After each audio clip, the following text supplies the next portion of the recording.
오늘 우리에게 주신 하나님의 말씀 보도록 하겠습니다. 사사기 10장 6절로 18절 말씀입니다. 생명의 샘가 10월 8일 화요일 말씀, 다시 악을 행하는 이스라엘, 함께 읽겠습니다.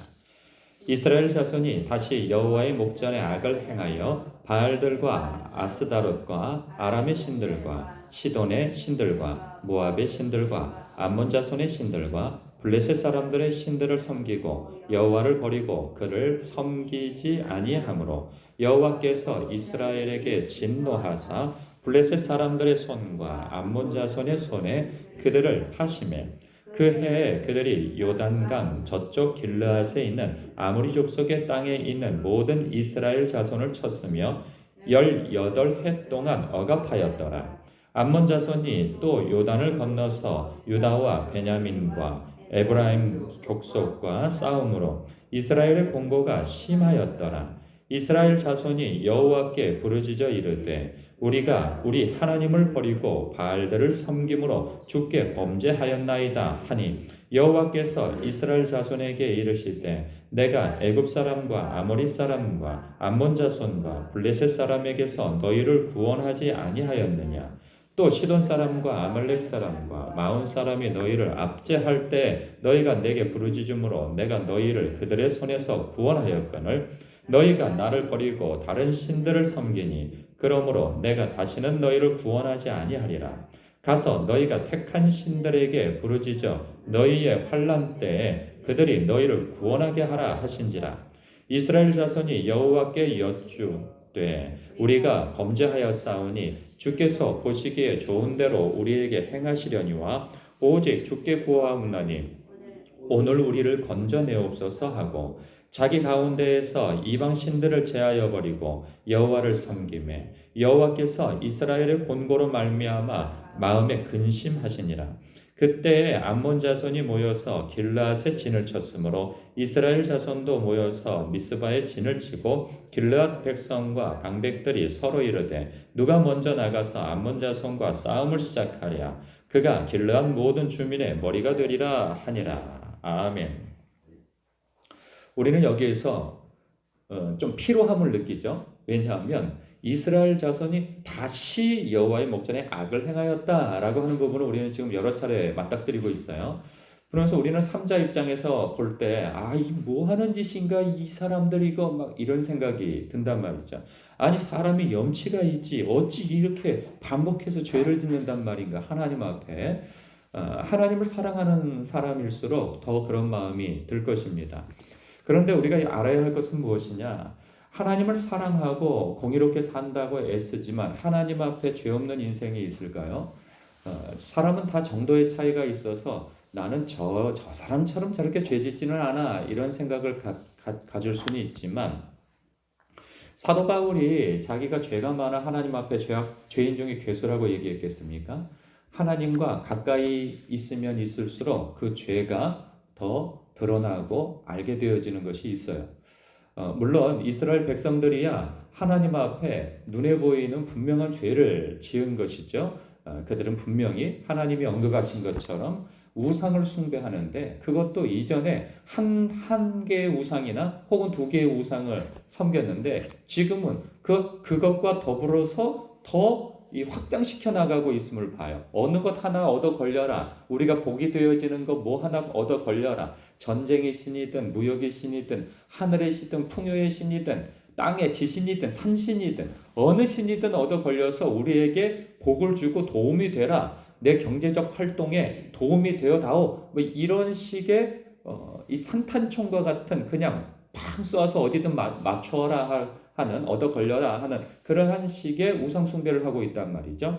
하나님께서 이것을 아주 진노하시는 거예요. 뭐 한 사람하고 그 불륜을 저지른 것도 이거 아주 큰 일인데 그냥 이 여자 저 여자 만나러 다니고 이 남자 저 남자 만나러 돌아다니는 거예요. 그냥 어장 관리를 해가면서 이 배우자가 이 바람을 피고 돌아다니는 거죠. 그것도 누구 돈으로? 남편의 그 배우자의 돈으로 말이죠. 자기가 버는 것들은 아니고 배우자가 벌어갖고 온 그 돈 가지고 외간 남자를 혹은 외간 여자를 만나러 돌아다니는 그 짓을 하고 있는 것과 같은 거죠.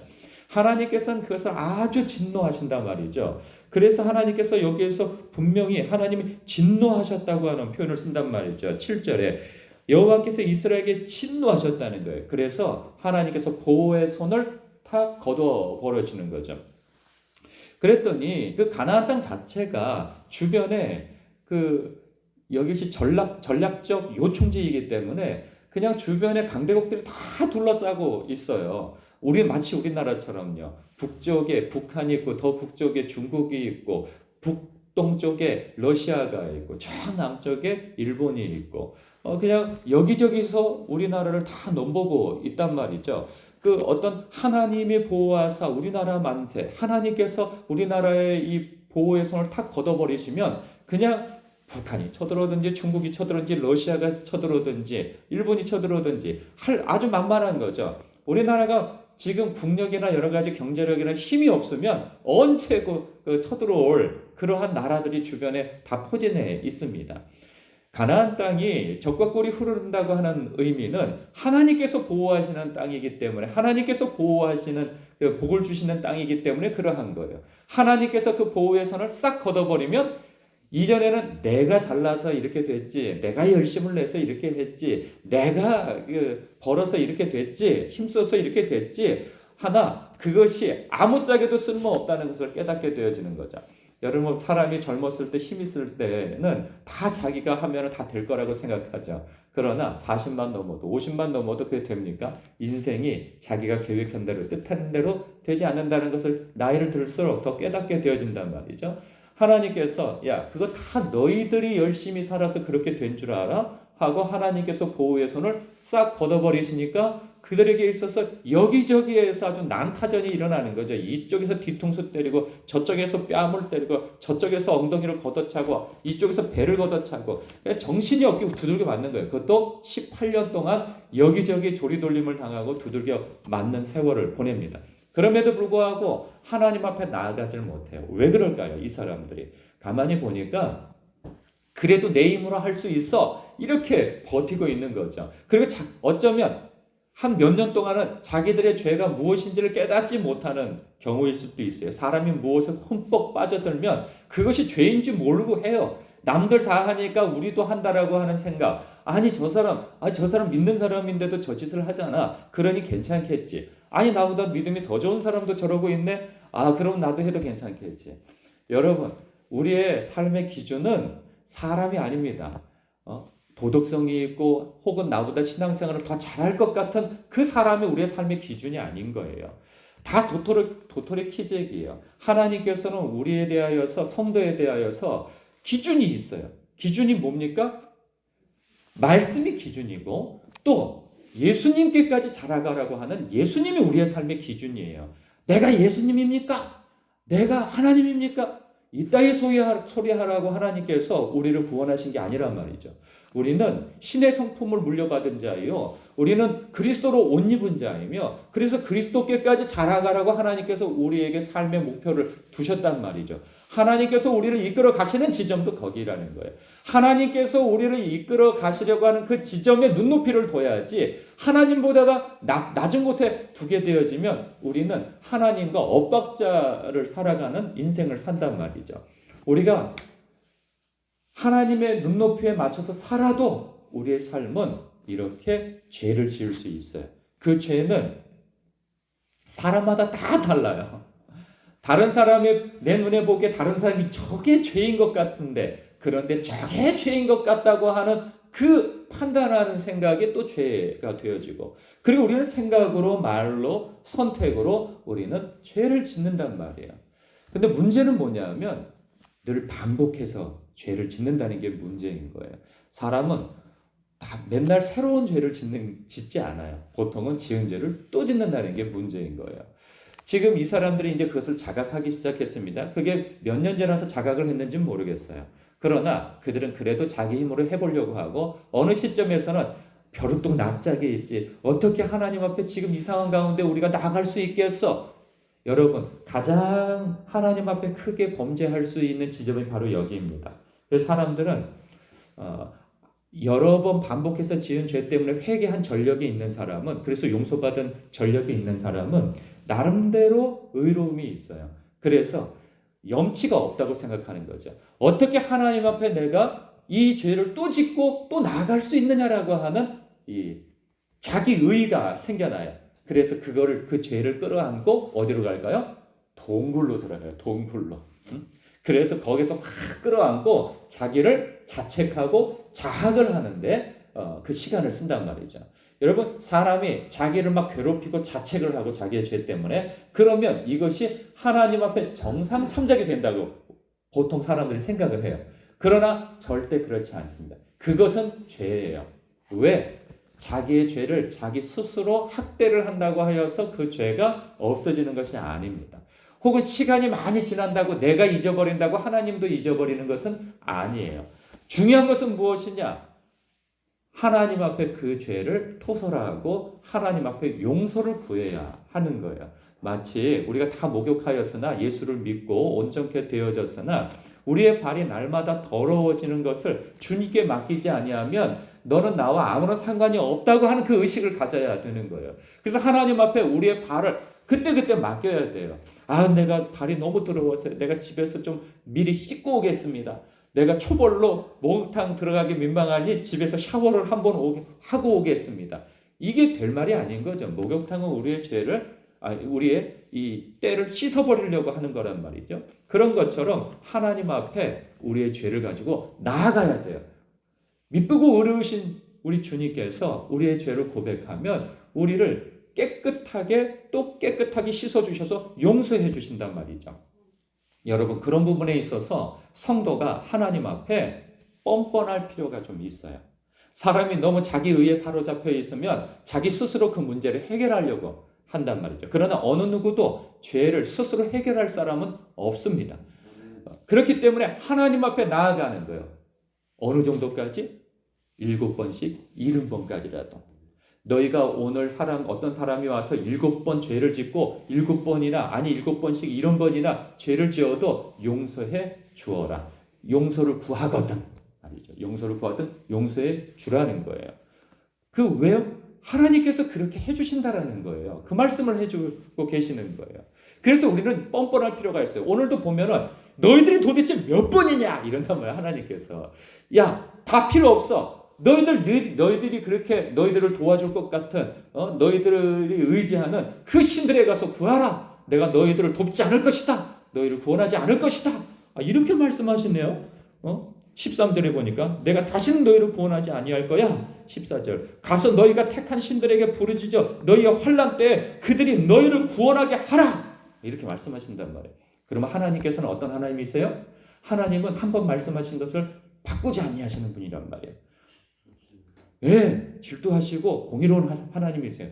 그런데 이게 웬일입니까? 여러분, 이게 다음 본문에 보면요. 내일 본문에 보면 하나님께서 입다를 이렇게 슬쩍 등 때밀어 가지고 거기다 붙여 놓으신단 말이에요. 왜 그러냐 하면 이스라엘 백성들의 태도가 어떻습니까? 하나님 잘못했습니다. 용서해 주세요. 내 죄를 내가 압니다. 내가 이게 말로만 그러는 거 아니겠습니다. 그러면서 자신들이 섬겼던, 왜냐하면 이전에 하나님 앞에 용서를 구하면서 무슨 짓을 하고 있었어요? 그 우상을 다 가지고 있으면서 잘못했다고 하는 거예요. 그냥 그대로 가지고 있었잖아요. 잘 보세요. 그러니까 15절에 이스라엘 자손이 여호와께 여쭈되 우리가 범죄하였으니 주께서 보시기에 좋은 대로 우리에게 행하시려니와 오직 주께 구하옵나니 우리를 건져내옵소서. 그러면서 자기 가운데에 이방 신들을 제하여 버리고, 이때 제하여 버리잖아요. 이전에 하나님 앞에 막 용서를 구하고 도와달라고 그럴 때는 어떻게 했어요? 제하지 않았어요. 이대로 자기가 가지고 있는 거 다 끌어안고 있으면서 그래도 도와주세요 이러고 있는 거예요. 그러나 이제는 아차 이게 아니구나 하고 싹 쓸어버리고 다 던져버리고, 그리고 난 다음에 여호와께서 여호와 하나님께 내가 당신만 섬기겠나이다. 주님 잘못했습니다. 그래요. 저는 여기에서 이런 대목을 봐요. 여러분, 그 예수님께도 나아갈 때 다윗의 자손이 예수여 나를 구원하소서라고 막 소리 질렀던 바디메오도 있었고, 그리고 수로보니게 여인도 이방 여자잖아요. 그래서 막 시끄럽게 떠들 때 도와달라고, 살려달라고, 내 딸을 흉악하게 귀신 들렸다고 그럴 때 외면합니다. 그런데 다 예수님이 일부러 가만히 계신 것 같아요. 그때 주변 사람들이 저기 가서 조용히 좀 시킬까요? 주님? 저렇게 이방 여자가 떠드는지 모르겠어요. 저 왜 저런지 모르겠어요. 교양 없이. 그랬더니 주님께서 또 누구죠? 바디메오 그 사람에게서는 오라 하시죠. 그 이전까지는 막 사람들이 방해를 합니다. 조용히 하라고. 그러나 더욱 큰 소리로 부르짖어서 주님을 찾죠. 그래서 수로보니게 여인은 예수님께서 거절하신 것처럼 아주 강한 거절을 하시잖아요. 이 자녀의 떡을 취하여서 개에게 던짐이 마땅치 아니하다. 이스라엘의 잃어버린 자를 찾으러 왔지 이방인의 개에게 내가 온 것이 아니다. 주여 올소이다. 그러나 개 그 주인의 상에서 떨어진 부스러기라도 먹지 않습니까? 저는 개입니다. 그러니 그 부스러기라도 은혜의 부스러기라도 먹게 해주옵소서. 이런 태도를 보이잖아요. 내 말이 너를 구원하였다. 내 믿음이 너를 구원하였다. 딸이 고침받게 되어지게 되잖아요. 여러분 이렇게 근데 염치가 없어. 나는 하나님 앞에 나아갈 수 없어. 이렇게 얘기하나 하나님께서 그 본심이 뭐세요? 사랑이란 말이죠. 정말 하나님의 사랑을 아는 사람은 자녀됨을 그 의미를 아는 사람은 뻔뻔해요. 어떤 부분에 있어서 제 아들이 뻔뻔한 것처럼 그렇게 혼나도 그래서 너 그러려면 나가 이놈의 새끼야 하고 막 혼을 내고 그래도 나중에 와서는 그냥 다시 막 잘못했다 그러고 그리고 나중에 와서는 또 헤헤헤 웃고 또 딱 상황이 끝나면은 막 그렇게 한단 말이죠. 그러니까 아빠의 사랑을 확신하는 거예요. 그러니까 부모의 마음은 뭐겠어요? 나가 죽으라는 게 아니죠. 네가 너의 잘못을 알고 바로 잡기를 원한다는 거예요. 하나님께서 지금 호통치고 징계하시는 것은 바로 잡기를 원하시는 것이지 나가 죽으라는 의미가 아니라는 거죠. 우리의 삶 속에서 하나님께서 나를 징계하신다라고 혹여라도 느낀다면 우리는 그럼에도 불구하고 하나님 안에서 문제를 해결해야 된다고 생각하고 하나님의 품으로 뛰어 들어가는 그런 마음가짐을 가져야 된다는 거예요. 그런 의미에서 뻔뻔함인 것이지 죄를 지으면서 뻔뻔하라는 뜻은 아닌 것입니다. 하나님이 날 사랑하심을 알기에 그 하나님의 사랑에 잇대어 기대어서 내가 그래도 주님 나를 용서해 주세요. 내가 잘못했습니다 하고 뛰어들어가 회개하고 주님의 용서를 받는 사람, 이 사람이 은혜의식이 있고 이 사람이 복음이 무엇인 줄을 알게 되어집니다. 이 사람이 하나님의 사랑이 무엇인지 깨닫고 이 사람이 그래서 다른 사람의 약함을 끌어안아 줄 수 있고 다른 사람의 실수와 범죄를 끌어안아 줄 수 있는 용서해 줄 수 있는 그런 하나님의 사람이 될 수 있다 하는 것입니다. 여러분 그 하나님의 사랑에 늘 굴복하시며 사는 그 하나님의 사랑에 흠뻑 젖어 사시는 여러분 되시길 주님의 이름으로 축복합니다. 기도하겠습니다.